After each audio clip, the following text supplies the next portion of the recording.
How will U.S. President-elect Donald Trump address the growing tensions between China and Taiwan? Sudan's war has displaced more than 11 million Sudanese since the armed conflict began in April 2023. And Kenya's beaches attract crowds to enjoy the sun and sky blue waters, but there are safety concerns. All this and much more coming up on today's Africa 54.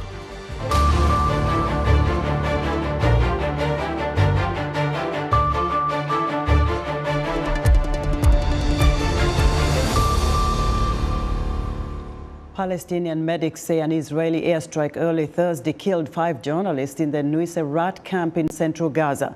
The Al-Quds Today television channel, which is affiliated with the Islamic Jihad militant group, said in a statement that the strike hit a broadcast truck and killed its 5 staffers. The channel says the group was killed while performing their journalistic and humanitarian duty. The Israeli military says its forces struck a vehicle containing Islamic Jihad terrorists in the Nuseirat area. Israel says it is allowing more aid into Gaza, an average of 130 trucks a day in December, up from about 70 in October and November. Before the war, about 500 trucks entered Gaza daily. Azerbaijan is observing a nationwide day of mourning Thursday for the victims of the air crash on Wednesday that killed at least 38 people and left all 29 survivors injured as speculation mounts about a possible cause of the crash that remained unknown. Lucy Fielder produced this report, which contains distressing images. An eyewitness video shows the moment a passenger plane crashes in Kazakhstan on Wednesday, with many feared dead. Kazakh authorities said 62 passengers and 5 crew were on board the plane, which was operated by Azerbaijan Airlines. At least 32 people were rescued, they said, and survivors, including 2 children, were being treated at a nearby hospital. The plane had flown hundreds of miles off its scheduled route to crash on the opposite shore of the Caspian Sea, close to the city of Aktau, Kazakhstan. Russia's aviation watchdog said a bird strike may have forced the pilot to land. Officials did not immediately explain why it had crossed the sea, but the crash came shortly after drone strikes hit southern Russia. Drone activity has shut airports in the area in the past, and at least 1 airport there was closed on Wednesday morning. Azerbaijan Airlines said the Embraer 190 jet was flying from Baku to Grozny, the capital of the Chechnya region in southern Russia. Ramzan Kadyrov, the Kremlin-backed leader of Chechnya, said in a statement some of those being treated in hospital were in a serious condition. Authorities in Kazakhstan said a government commission had been set up to investigate the cause of the crash. Lucy Fielder of Reuters filed that report. As the world awaits U.S. President-elect Donald Trump's return to the White House next month, Taiwan is caught between growing Chinese aggression and uncertainties surrounding U.S. Taiwan relations. VOA's William Young reports from Taipei. From military personnel to civilians, Taiwan's residents have been preparing for an uncertain future with the new U.S. president soon to take office and mounting pressures from China. Beijing considers self-governed Taiwan a part of China and says it will use force, if necessary, to make that claim a reality. While President Joe Biden has repeatedly said the U.S. will come to Taiwan's aid if China were to attack, President-elect Trump has suggested Taiwan should pay the U.S. for its defense.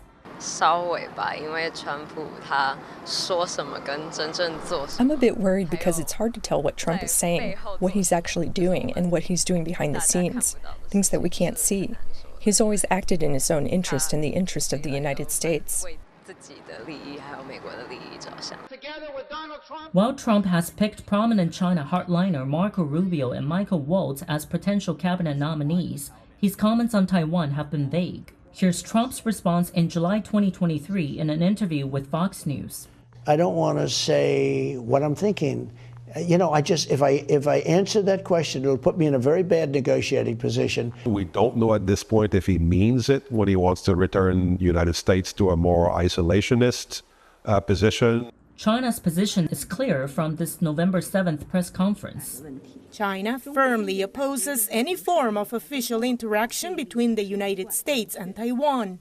Some Taiwan residents think the democratic island's values will help cement relations with the U.S. and like-minded countries. Trump wants to differentiate himself from Biden, so he has his personal views, but I don't think that will affect Taiwan's value in the U.S. or as part of the global line of defense. Experts also agree major changes in U.S.-Taiwan relations under the next administration are unlikely. The mood is that we will be very careful and very watchful about the development, but we're not panicking. We also have a very strong bipartisan support in the Congress, and that always can be Taiwan's best ambassadors to sustaining and improving the Taiwan-U.S. relations and in all different fields. While Taiwan continues to court the U.S. and prepare for the incoming Trump administration, China has been ramping up military pressure toward the island since Taiwan President Lai Ching-te took office in May, with exercises around Taiwan and Coast Guard incursions. The actions are as much directed at Taiwan's government as its voters, says Ko. They're hoping that by creating this sense of embattlement and containment of Taiwan, that eventually that would compel Taiwanese voters, if not Taiwanese government, to engage in risk avoidance. Ko says Beijing's level of aggression toward Taiwan may depend on its assessment of the new Trump administration's policies for Taiwan and China. William Yang, VOA News, Taipei, Taiwan.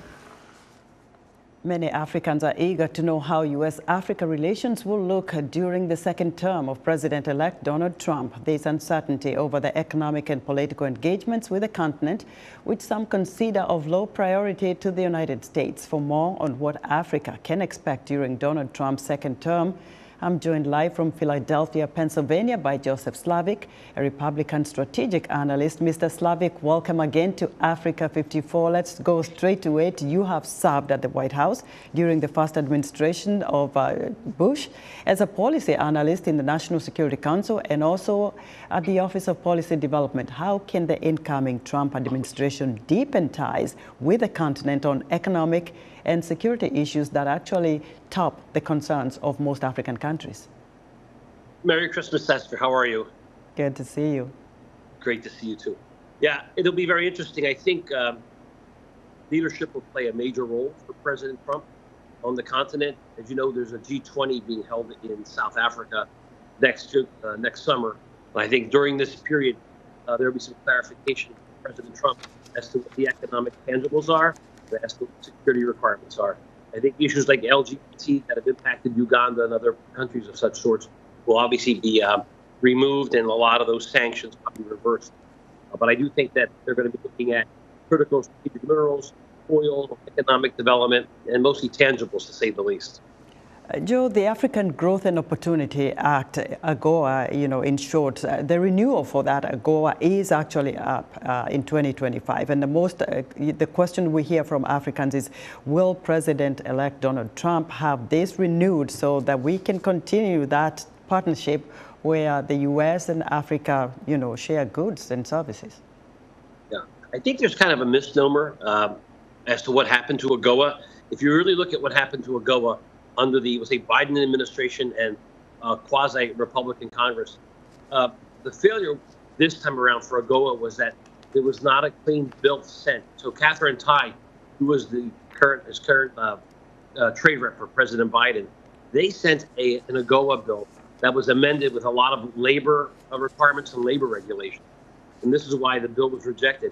I'm very, very confident if the AGOA bill is sent clean back to the Republican Senate and Republican Congress, I think that it should pass. There may be some difficulties as trade and whatnot is being looked at. But if the bill is clean, like the original version of AGOA, the bill will pass. But in the current form, the Republicans won't vote for it because there's too many labor regulations. So I do believe that if the original AGOA bill is presented again, I believe that it will pass under President Trump.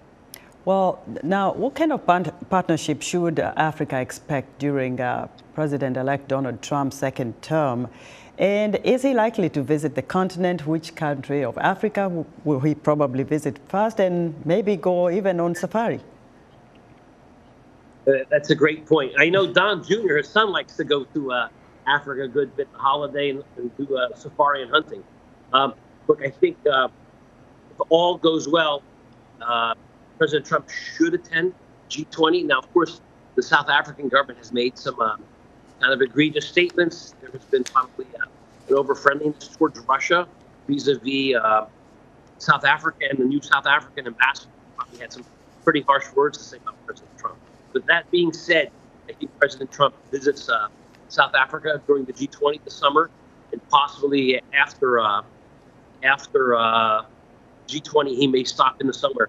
I do know that this Congress, and at least the Republican House side, they voted to fund the U.S. Africa summit. So there's a pretty good possibility that the U.S. Africa summit will take place during President Trump's term in the United States. So I think there's going to be some positivity. And I think that looking at projects like the Lobito Corridor, critical and strategic minerals will be a priority for the president. Well, Joe, you've had opportunities to meet with President Trump. You've had him talk.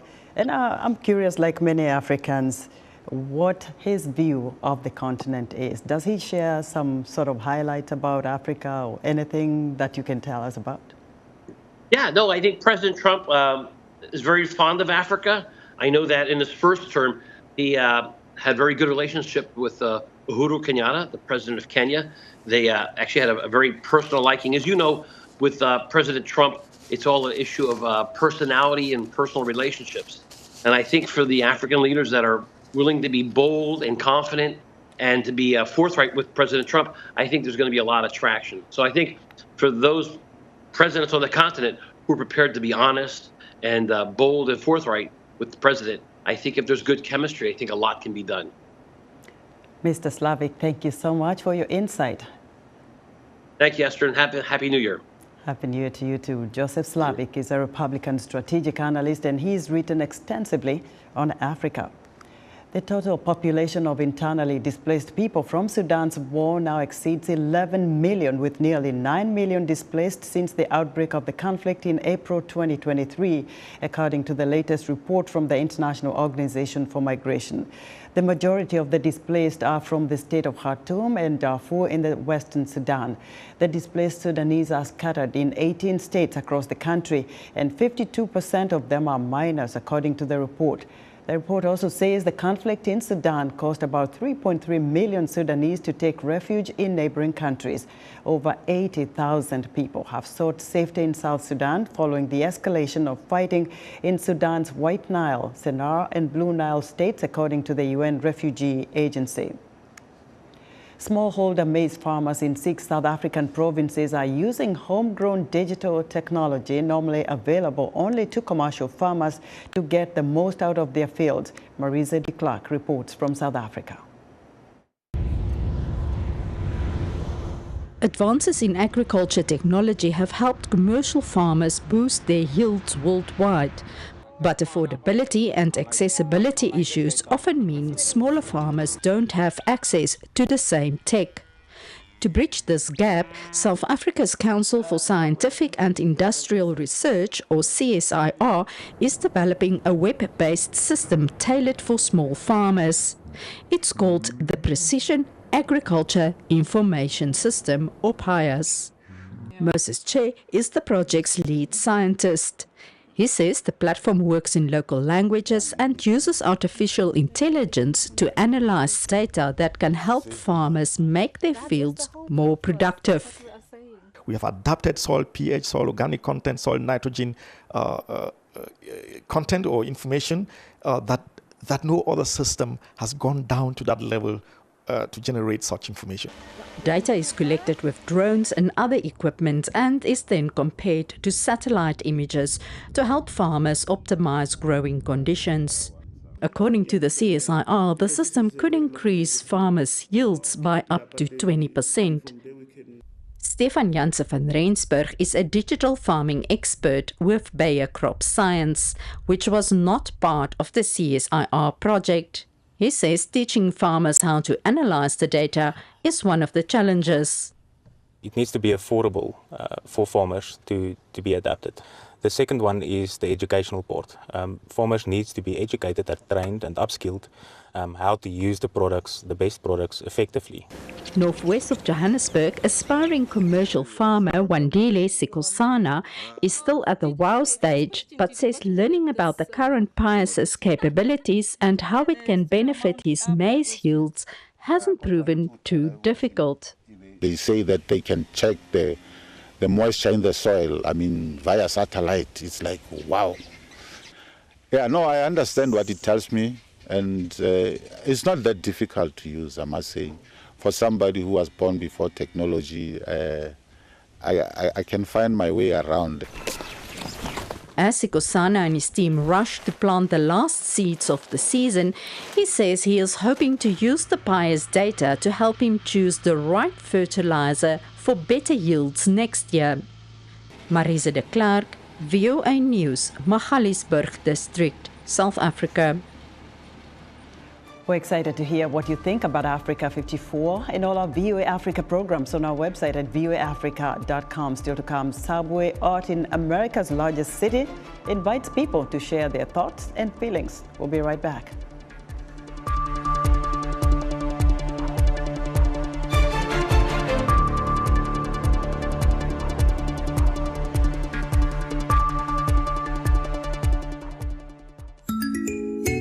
Another year is ending, and like many other years, we are about to bid farewell to the year 2024. It was a year of remarkable achievements and significant challenges. On this episode of Our Voices, we will be reviewing major events of 2024 that had profound impact on women and girls on the continent. We will also highlight the remarkable efforts by women over the past year as they continue to demand change and progress despite the hardships they face. Join the conversation each week right here on Our Voices. In times of change, when the world seems uncertain and what we hear doesn't reflect what we see, we seek the truth. When we are told only part of the story, we lose trust. In moments of crisis, our dreams, hopes, and wishes for a better tomorrow depends on a free press. At Voice of America, we bring you the stories that people take risks to see.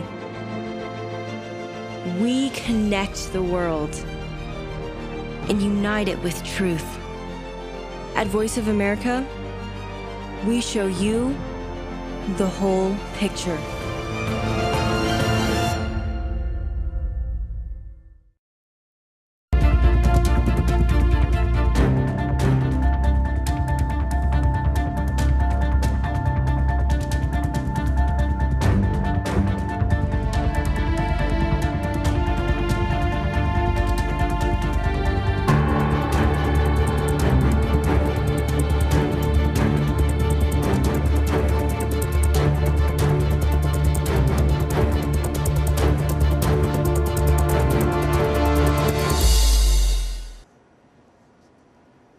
In other news, people are gathering Thursday in prayer and visiting mass graves in Indonesia's Aceh province to mark 20 years since the massive Indian Ocean tsunami, one of modern history's worst natural disasters.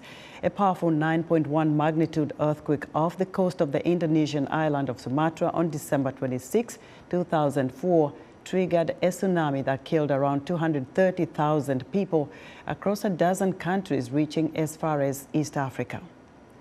Journalists reporting for online media platforms in Chad say they are surprised that the nation's High Media and Audiovisual Authority, or HAMA, is refusing to respect a December 20th Supreme Court decision ordering an immediate end to a ban on broadcasting online media content. HAMA is accusing journalists of reposting videos without the content producer's permission. And a Spanish migration rights group says more than 10,000 migrants died in 2024 trying to reach Spain by sea. Tens of thousands of migrants left West Africa in 2024 for the Canary Islands, a Spanish archipelago close to the African coast that has increasingly been used as a stepping stone to continental Europe. The beaches on the Kenyan coast draw a daily crowd, attracting both locals and tourists to enjoy the sun or swim in the sky blue waters of the Indian Ocean. However, there is a safety concern for those visitors on the beaches. Collins Adede reports from Mombasa. This is Jomo Kenyatta Public Beach, commonly known as Pirates Beach. It is the largest and one of the most popular public beaches on the Kenyan coast. An estimated 10,000 people flock here, especially during holidays. We find tourists and locals enjoying a Sunday afternoon breeze. Kids are swimming under their parents' close supervision. Many swimmers hire inflated vehicle tire tubes from vendors to use them as floaters on the shallow ends of the ocean. Just like many other public beaches along the East African coast, here everyone swims at their own risk. There are no official lifeguards on call, no watchtowers for monitoring, no safety boats.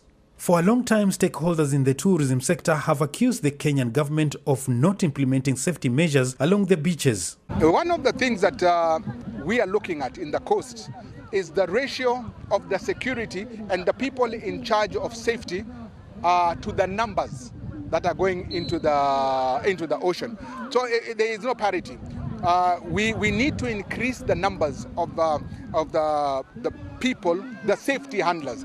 In the absence of an official structure for beach safety, a group of small-scale traders have organized themselves into beach management units, commonly referred to as beach operators. They lease inflated tire tubes to swimmers and also provide other life safety services whenever requested. Mark Mwinzi is a beach operator. We can get something from lifeguarding if, for instance, a family comes in and maybe the head of the family wants security for their family members in the ocean. We can subcontract one of the people or two, or if there is a school that is coming, the head teacher can come to our office and get lifeguard services and at least appreciate us the way they deem fit. Mwinzi says they were pushed to form these groups because of incidents of crime, including rape, as well as cases of drowning. Basically, as we do our side hustles, we are on regular patrols. We spread about the beach. We have our own systems and our own bad calls. If we need to react to an emergency, we know how to communicate. So we're always on toes. To improve their skill, some beach operators enrolled for training and certification at the Kenya Life Saving Federation. Unfortunately, some of those got better deals elsewhere and left. Mohammed Abeid manages Tire Tube Enterprise, the early birds banda at Nyali Beach in Mombasa. We have trained over 30 young people to be useful during emergencies in our station. Got affiliated and licensed by the Kenya Life Saving Federation. The training sessions are expensive. Unfortunately, those who we trained sought for better job opportunities in Doha, Qatar and Dubai. Kenya's tourist police and other marine security officers occasionally conduct patrols along the beaches. The Kenya Coast Guard is in charge of security on the territorial waters of the Indian Ocean, but whenever they can, also keep an eye on the beaches. Tima Mwalim is a senior officer at the Kenya Wildlife Service Marine. We normally do patrols within this area to ensure that people are safe, and both in waters and at the beach. We have tube renters here. All those are groups which are recognized by our government, by our organization, so we help each other. For example, tube renters, they always rent tubes to the community, but at the same time they protect the community when they swim to ensure that they are safe. For effective operations, the beach operators rely on security alerts and short-term trainings occasionally provided by the Kenya Maritime Authority for safety precautions that are sent to beach users. During holidays, we used to have a lot of incidences. But because of the collaboration that we have between Kenya Maritime Authority as well as other agencies and the community themselves, these cases have actually gone down. Collins Liberty Adede for VOA News. A public art project in New York called Subway Therapy invites people to share their thoughts and feelings via colorful sticky notes, creating a collage of hopes, frustrations, and reflections. Nina Vishneva has this story, narrated by Anna Rice. The New York City subway system can be overwhelming with its crowds and musicians and rattling trains. But now it's also a place where New Yorkers can find inspiration and share their deepest feelings and thoughts. We all need to work together to make the world a better place if we want that. Matthew Chavez is the creator of Subway Therapy, a public art project that invites passengers to write their thoughts and feelings on sticky notes and post them on a wall at a transfer point near Union Square, creating a collage of hopes, frustrations, and reflections. People are talking about world politics, people are talking about other topics. However, most of the notes are supportive, they're loving, they're people telling each other to have a great day or that their life is going to be okay.